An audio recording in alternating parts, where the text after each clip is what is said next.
More air quality alerts for western Minnesota lingering into Wednesday, and then the heat really builds in for the weekend.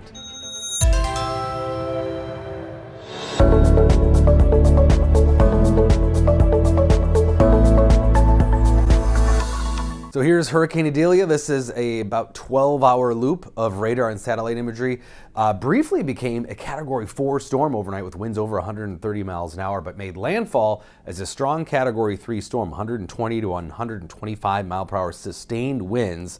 And Florida really got lucky here that Idalia, a major hurricane, hit between major population centers. This is largely a fairly sparsely populated area of the Big Bend area there of Florida, but still a lot of storm surge, strong winds, and tons of heavy rain. Radar estimates so far already upwards of 8+ inches and still raining in many of those areas. For us, it was a cool morning, 40s in northern Minnesota, just 40 in Kaptogama, but that is actually a couple degrees warmer than some of the Sunday morning lows we had. Air quality is good again across eastern Minnesota after becoming unhealthy for sensitive groups late yesterday, but still in that unhealthy category in southwestern Minnesota. That's why the Minnesota Pollution Control Agency has extended that air quality alert for southwestern Minnesota through 11 p.m. tonight. Eastern Minnesota, we should stay good, maybe moderate at times. The thing helping us is the high pressure that sort of pushed the smoke across the state yesterday has now shifted east. That means that it's pushing air back from the southeast in our direction, keeping that smoke kind of stuck in southwestern Minnesota. And that should continue to improve, but that's why it's kind of just lingering in that one spot, just a shift in the wind. Still thousands of fires burning across Canada, just a not so friendly reminder that we are nowhere near done with the air quality season. Of course, now California and the western fire season is getting going in the U.S. Actually near or slightly below normal for some of us in eastern Minnesota today, so enjoy this one last pleasant day. Upper 70s for highs, near 80, a little warmer in west central Minnesota. After this point, this is probably going to be the coolest day in more than a week. It looks hot as we start September, and that's probably going to make September a slam dunk above normal month for temperatures. And then back down to the 50s and 60s tonight. Winds pick up tomorrow.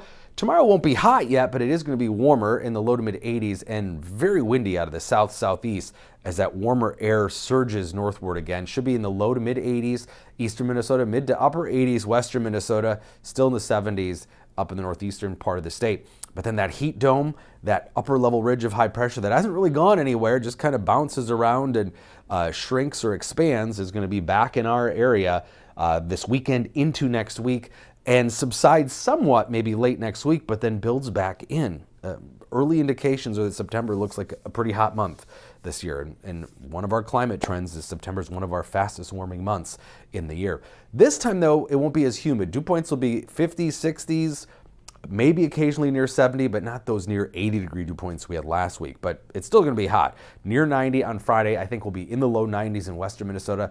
Sunday, maybe Monday, looks to be the peak of the heat. Upper 90s are possible. The record on Sunday is 97 degrees, 98 on Monday and Tuesday for the Twin Cities. Those could be in jeopardy. We're going to be pretty close. And very unusual to have consecutive days in the 90s like this in September.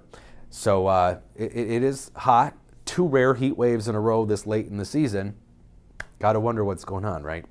So enjoy the weather today. It does get hot after this, and very little, if any, rain to speak of still over the next 7 days. We'll get that updated drought monitor tomorrow, which will probably have more bad news for Minnesota.